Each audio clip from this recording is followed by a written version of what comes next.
I'm reviewing the Towguard Game Cam today. As you can see, it comes in a nice camo option here. And I've been using it for, about a week or so. And I've been really happy with it. It's very simple to set up. It has a nice strap system here on the back. So you can put it around a tree. And in fact, you can put it around a fairly large tree like I did. I found that it has great sensitivity. I had it picking up our dog in our yard, and the dog keeps all the other animals away, so I didn't pick up any wild animals. But I'm looking forward to putting this out in the forest somewhere and seeing what I pick up out there. I'll post some photos of the captures it did make at night. I found the battery life to be quite good. I have 6 AA batteries inside, and after using it for several nights in a row, it didn't seem like the batteries were close to being used up. The one issue I have had with this unit is it's not compatible. The app actually is not compatible with every cell phone, apparently. It works well with my Samsung, but doesn't work with my Moto G. That's probably a problem with the app, not with the device itself. But anyway, there it is. I've been pleased with it so far, and it seems to perform quite well even in 20-degree weather, which is what I had it out in for a couple days. The video quality, if you use the video option, is excellent.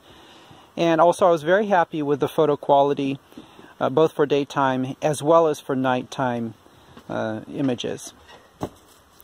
That's all for now. Today I'm going to unbox and review the Towguard H85. The primary feature in this trail cam that I'm attracted to is the Wi-Fi. This is going to allow me to access all the functions in here remotely, and also be able to trigger and take pictures if I'd like to. My primary thing is I like to be able to put it in my attic, and when I hear something go bump in the night, take a picture, see what's going on up there, or just leave it up there and remotely check to see if I have everything on there, so I don't have to go climbing up inside the attic and find it. The company puts this together so that you can put this up into a tree that's a little inaccessible and be able to access things every now and then without having to climb that tree again. That's their primary reason for putting this together, and it works really well. I'll give you a little bit of a spoiler. Is the controller worked at about 52 feet away, and this I put up as far away in my yard as I could, which is 75 feet, and it was still working with the phone app, which I'll show you in a little bit. So let's see what we have inside with the box as it comes.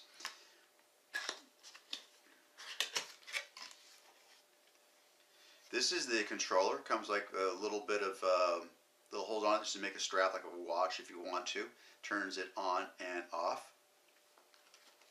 Get all the proper information from here, and a somewhat slim though adequate booklet than I'm used to get here, but it's only in the one language. That may be the reason why it's on the thinner side, but it really goes into enough detail so you understand how the camera works. Here's a little mounting bracket. You can use as a security camera, mostly indoors. It even comes with little drywall screw retainers, anchors. And then here's our camera. We'll set it aside. And you get a strap for putting around a tree using these mounting lugs here, and a USB cable. See the unit opened up, handy little pull string. Put your 8 batteries on this side here. There's also a auxiliary for using an external battery here.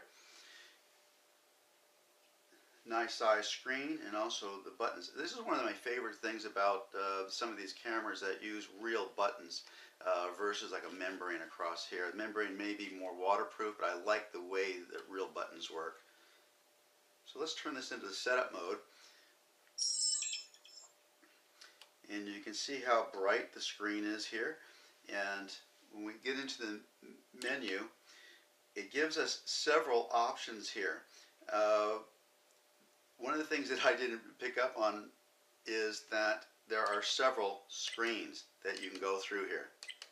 And in addition to each one of those screens is you go up and down using this button here also. So don't forget to do that function also. The camera is a frame of a field of view of about 80 degrees, and these detectors give about 120 degrees of detection.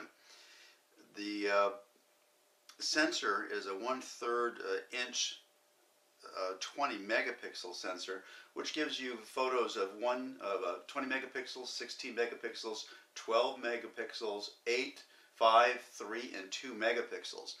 Now this also allows the video to be a bit bigger with the 1296, 1080, 720, 480, and 360 all at 30 frames per second.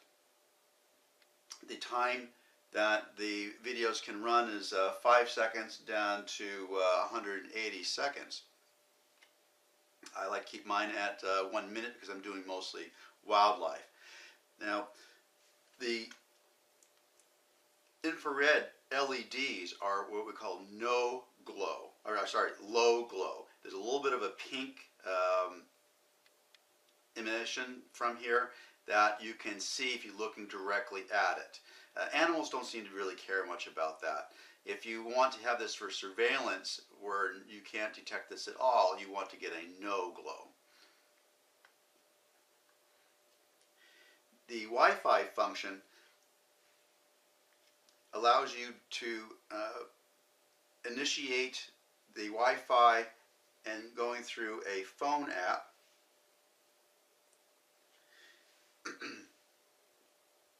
Where you can view to see what the camera is looking at, download any pictures that it's taken, delete any pictures that it's taken, take video and photos, change the settings, and check the battery status and also the memory status. So to get an idea to see how this works, we need to have this on. Give it a cut down right here.